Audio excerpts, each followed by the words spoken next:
going back to the topic of you talking about, maybe Nunes being a failure of a striker, hopefully not.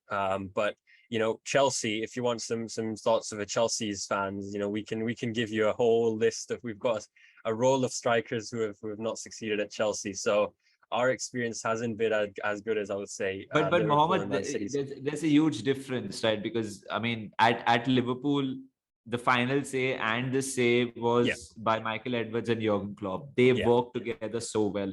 Chelsea, I understand where you're coming from, but Roman had a huge say in everything at Chelsea, So I mean, the Torres, the Shevchenkos. It was quite opposite. I will add. Sorry for cutting you off, but I think during Mourinho's time at Chelsea, because he had achieved so much before coming, and then what he did at Chelsea the first 2 seasons he was here at 2004, 2005, it almost was like if he wanted a signing, Roman would say, right, we're getting this player, whatever the cost is, because of the trust that he had on, of course, with Mourinho. And then until with Marina coming in as the club director, we've kind of taken a back seat and gone, okay, let's assess our transfers before we, spend. We still do. I must say, we still do spend quite a lot on transfers every year. So am I wrong in saying that Abramovich never made a signing in his Roman Abramovich being I think him? He did, but there was a lot of Granskaya had a lot of say in it as well, because I think Roman was a lot more disconnected in the sense of he wouldn't handle day-to-day business, but every now and then he would be at matches. He would make sure he knows what's going on, and he would fund the club and give the the money that was required by the club, but never in the sense of come in and discuss signings. Sorry, it's very fascinating. Was Lukaku someone that Tuchel really wanted himself?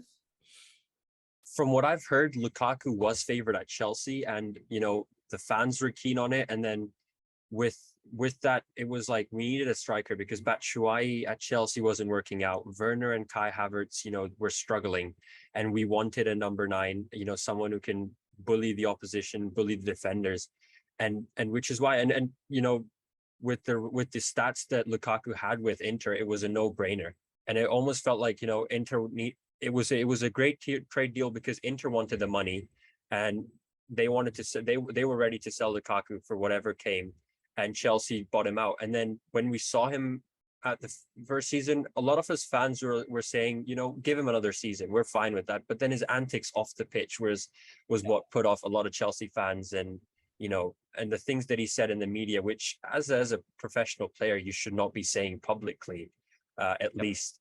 And that's what caused this whole saga of him going back for 9 million. And still, it's not just Lukaku, but going back to Morata, Torres to a certain extent, we haven't had that incredible number 9, going back all the way. I guess Drogba was there, and then the recent one would be Diego Costa. Yeah, a few hit and misses. Like I would even say Crespo was Shevchenko. Like you guys signed some great names, but it didn't work out. So I get where you're coming from. Yeah. But I hope that's not the case with Darwin Nunes. No, I think he's 23. It's a very different situation. And I talk about Haaland the same way as well. And I say these guys are young. They're ready to adapt to a new formation or a new style of play under Klopp and Pep, respectfully. Whereas someone compared to Lukaku, who was so comfortable playing at Inter Milan at the age of 28 under Antonio Conte, that when he came to Chelsea and it was a totally different thing, and the setup was totally different, that he genuinely did struggle. And when he went to Inter Milan, and the first thing he said in his interview was, the system was very different. I wasn't able to fit in. And it was like, at Chelsea, we've got so many star players right now that we can't build a team around one. We have to adapt to everyone's, skill level to play when we play.